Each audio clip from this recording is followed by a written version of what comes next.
दोस्तों, हम जब भी कुछ दान कर रहे होते हैं, हमारे मन में 3 तरह के थॉट आते हैं। पहला, ये सामान मेरा है, जो उस सामान के प्रति हमारे मोह को दर्शाता है। दूसरा, ये सामान मेरा है और मैं किसी को दान कर रहा हूँ, यानी दाता भी मैं हूँ और देने वाला भी मैं हूँ। और तीसरा, ये सामान मेरा है और मैं किसी को दे रहा हूँ, यानी मैं की भावना। और इन तीनों थॉट्स की वजह से हमारे अंदर अहंकार पैदा हो जाता है। जी हाँ दोस्तों, मैं हूँ कल्पना और मैं बड़े ही दिल से स्वागत करती हूँ आप सभी का मेरे इस चैनल पर। तो एक समय की बात है, भगवान श्री कृष्ण और अर्जुन कहीं जा रहे थे।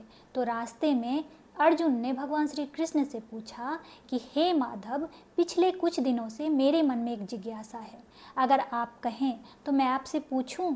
तो भगवान श्री कृष्ण ने अर्जुन से कहा, हाँ पार्थ, क्या पूछना चाहते हो पूछो। तो अर्जुन ने कहा, माधव, दान तो मैं भी करता हूँ, दानी तो मैं भी हूँ, फिर संसार कर्ण को दानवीर कर्ण क्यों कहती है? ये सवाल कुछ दिनों से मुझे परेशान कर रहा है। भगवान श्री कृष्ण जब अर्जुन की बात सुनते हैं तो मुस्कुराते हुए कहते हैं कि पार्थ, तुम्हारी ये जिज्ञासा मैं आज अभी इसी वक्त शांत करता हूँ।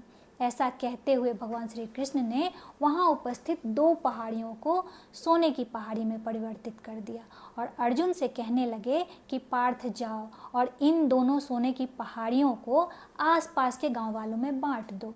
अर्जुन भगवान की आज्ञा पाकर सोना बांटने निकल पड़ते हैं और जाके गांव वालों को बुला के कहते हैं कि हे गांव वालों, ये सारा सोना मैं आप लोगों में बांटने वाला हूँ, इसीलिए आप सब एक लंबी लाइन बना के खड़ी हो जाइए और मैं बारी बारी से आप सबको सोना बांटूंगा। गांव वाले जब अर्जुन की बात सुनते हैं तो बहुत प्रसन्न होते हैं और एक लाइन से खड़े हो जाते हैं और अर्जुन अपनी इच्छा अनुसार पहाड़ में से सोना तोड़ तोड़ के लोगों को दान करने लगते हैं। गांव वाले सोना पाकर बहुत प्रसन्न होते हैं और अर्जुन की जय जयकार करते हैं, जिसे सुन के अर्जुन के मन में भी बड़ी प्रसन्नता होती है। गांव वाले अपने घर जाते हैं और सोना को घर में रख देते हैं और वापस से आके पीछे से उसी लाइन में लग जाते हैं। इधर अर्जुन सोना बांटते बांटते थक चुके होते हैं। लगभग 2 दिन और 2 रात तक अर्जुन सोना बांटते रहते हैं, लेकिन न तो गांव वालों की लंबी लाइन ख़त्म होती है और ना ही पहाड़ी का सोना। पहाड़ी का सोना इतना बांटने के बाद भी रत्ती भर भी कम नहीं होता है। ये सब देख के अर्जुन परेशान हो जाते हैं और भगवान श्री कृष्ण से कहते हैं कि माधव, अब मैं पूरी तरह से थक चुका हूँ, यह कार्य अब मुझसे और नहीं होगा, मैं थोड़ी देर विश्राम करना चाहता हूँ। तो भगवान श्री कृष्ण अर्जुन से कहते हैं, पार्थ, तुम्हारी जैसी इच्छा। और ऐसा कहने के बाद भगवान श्री कृष्ण कर्ण को बुलवाते हैं। जब कर्ण वहाँ आते हैं तो भगवान श्री कृष्ण कर्ण को कहते हैं कि कर्ण, तुम जाओ, इन दोनों पहाड़ियों के सोने को आसपास के गांव वालों में बांट दो। भगवान की आज्ञा पाकर कर्ण जाते हैं और गांव वालों को बुलवाते हैं और कहते हैं, गांव वालों, इन दोनों पहाड़ियों का सोना आप ही लोगों का है, इसीलिए आप लोग अपनी इच्छा अनुसार, अपनी ज़रूरत अनुसार जिसको जितना सोना चाहिए इसमें से उठा लीजिए। और ऐसा कह के कर्ण वहाँ से चले जाते हैं। अर्जुन जब कर्ण की बात सुनते हैं तो भगवान श्री कृष्ण से पूछते हैं कि हे माधव, जैसा कर्ण ने किया ऐसे विचार मेरे मन में क्यों नहीं आया? तो भगवान श्री कृष्ण मुस्कुराते हुए कहते हैं, क्योंकि पार्थ, तुम्हारे अंदर सोने के प्रति मोह पैदा हो गया था।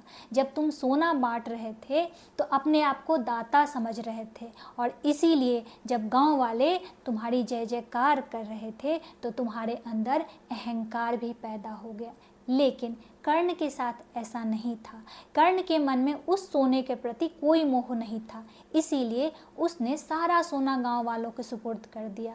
कर्ण के मन में उन लोगों के जय जयकार की भी कोई इच्छा नहीं थी, इसीलिए वो यहाँ से चला गया। कर्ण को इस बात की भी चिंता नहीं थी कि लोग उसके पीठ पीछे उसके बारे में क्या कहेंगे।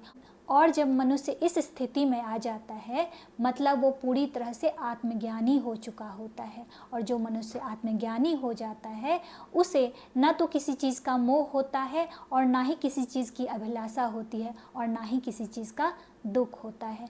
तो बड़े ही खूबसूरती के साथ भगवान श्री कृष्ण ने अर्जुन की जिज्ञासा को शांत किया और इस कहानी के माध्यम से हमें भी ये बतलाया कि जीवन में कभी भी अगर दान करने का मौका मिले तो दाता के भाव से नहीं करना चाहिए, कर्ता के भाव से करना चाहिए। जीवन में जब भी कभी दान करने का मौका मिले तो बदले में एक थैंक यू की भी अपेक्षा नहीं रखनी चाहिए, नहीं तो वो सौदा हो जाता है, दान नहीं।